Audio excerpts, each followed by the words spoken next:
Paul, I thought one of the most helpful chapters in the book was your discussion on fear as being unfortunately, regrettably, a primary motivation for many men in pastoral ministry.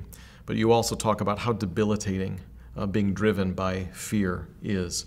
Talk a little bit about why you wrote this chapter and what you hope to do through it. Well, I do think one of the dirty secrets of the church is how much of ministry is formed and driven by fear and not by faith. And there's a way in which we don't want to say that fear is irrational. I mean, if you're living in a dramatically broken world that's not functioning the way God intended, and you're living amongst less than perfect people, there are things to be fearful Absolutely, of, right. to be concerned about. But fear must not be the primary motivator of my ministry, the principal shaper of why I do the things that I do. And the relationship to awe is that it's only fear of God that can liberate me from all these other fears that can grip me. The only solution to fear is fear. It's only fear that overpowers fear.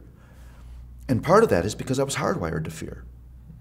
I mean, it's not some creator construction mistake that I'm capable of being afraid, because actually my capacity to fear was to draw me to God.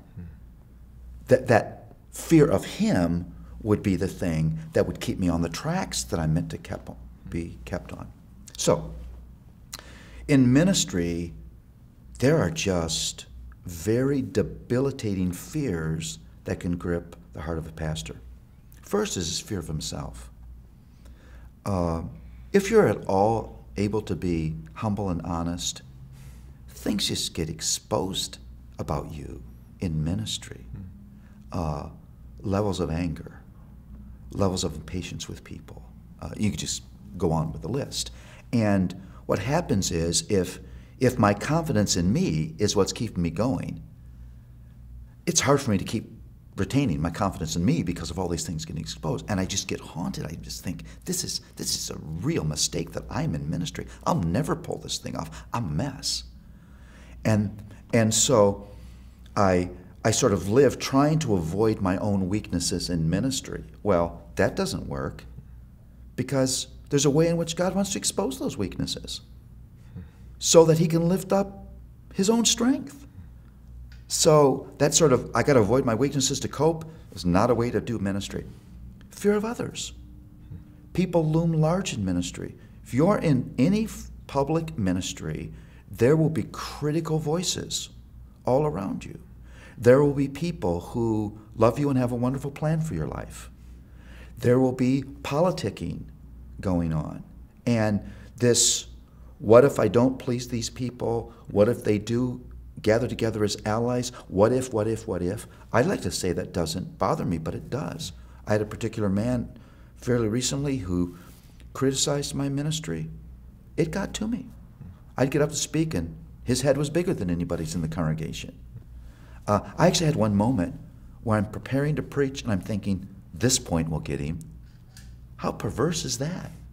I shouldn't be preparing that point to win some particular man. Fear of circumstances. There's a way in which the ministry of a local church is way less regular and predictable than we'd like it to be. And a downturn of economy can make a mess of your ministry. And then fear of the future, fear of all those things that can come down the pike, fear of where is this going? What will this be like in 5 years? Man, those can just paralyze you and produce a timidity in ministry, a reason for making decisions that's not for the glory of God and the good of God's people, being more political than pastoral. If you're pastoral, you're doing it for others. If you're political, you're doing it for yourself. And all of a sudden, I've lost my way in ministry because fear of God has been overwhelmed by fear of all these other things. It's only when I live in that a heart-rattling fear of Him, that I can be freed from these other fears claiming my heart.